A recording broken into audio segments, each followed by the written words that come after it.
with questions to Prime Minister Andy McDonald. Bangladesh নিয়ে করা British এমপিদের ভুল রিপোর্ট নিয়ে তোলপাড় শুরু হয়ে গেছে।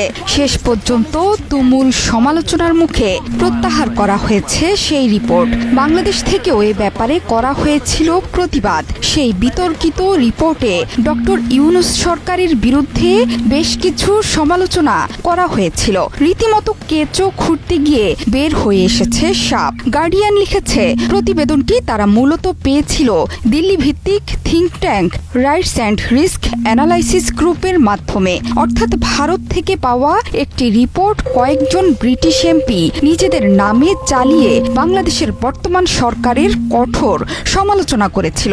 অবশেষে বিতর্কিত সেই প্রতিবেদন প্রত্যাহার করে নিল ব্রিটেনের কয়েকজন পার্লামেন্ট সদস্য। গেল নভেম্বরে বাংলাদেশের অন্তর্বর্তী সরকারের সমালোচনা করে প্রতিবেদন প্রকাশ করে যুক্তরাজ্যের কমনওয়েলথ বিষয়ক সর্বদলীয় পার্লামেন্টারি গ্রুপ APPG। প্রতিবেদনটি ক্ষমতাচ্যুত শেখ হাসিনার পক্ষে গেছে। এমন সমালোচনার মুখে সেটি প্রত্যাহার করে নেওয়া হয়েছে বলে জানিয়েছে প্রভাবশালী দৈনিক দ্য গার্ডিয়ান। ব্রিটিশ কর্মকর্তাদের বরাতে রোববার গার্ডিয়ান লিখেছে, প্রতিবেদনটি আর বিতরণ করা হচ্ছে না। লেবার পার্টির একজন এমপি হাউস অব কমন্সে অভিযোগ জানানোর পর এটি পর্যালোচনা করে দেখা হচ্ছে। যদিও সেই প্রতিবেদন কবে প্রত্যাহার করা হয়েছে সেটি প্রকাশ করেনি গার্ডিয়ান। APPGর একজন মুখপাত্র গণমাধ্যমটিকে বলেন, এটি একটি প্রশ্নবিদ্ধ প্রতিবেদন যা বর্তমানে পর্যালোচনাধীন একটি অভ্যন্তরীণ নথি। বৃহৎ পরিসরে আলোচনার অংশ হিসেবে বিষয়টি পররাষ্ট্র দপ্তরকেও জানানো হয়েছে। পাশাপাশি এটি বাইরে প্রকাশ করা হবে না এবং এই বিষয়ে APPG কোনো ফলো আপও করবে না বলেও জানিয়েছেন ওই মুখপাত্র।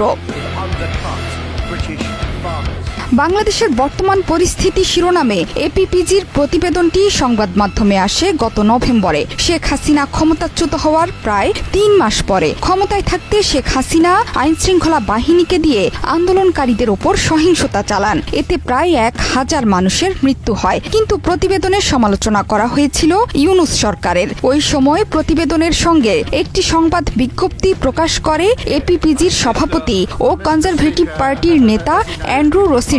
সেখানে তিনি বলেছিলেন, শুধু বর্তমান সরকারের সমর্থনকারীকে নয়, বাংলাদেশের উচিত দেশের সবাইকে সমান সুযোগ দেয়া। শিগগিরই এই পরিস্থিতির পরিবর্তন না ঘটলে নতুন সরকারের আন্তর্জাতিক সমর্থন অদৃশ্য হয়ে যেতে পারে। APPGর প্রতিবেদনে অভিযোগ করা হয়েছিল, ইউনূস সরকার আইনকে রাজনৈতিক হাতিয়ার হিসেবে ব্যবহার করছে এবং কট্টর ইসলামপন্থীদের ক্ষমতায়ন ঘটাচ্ছে।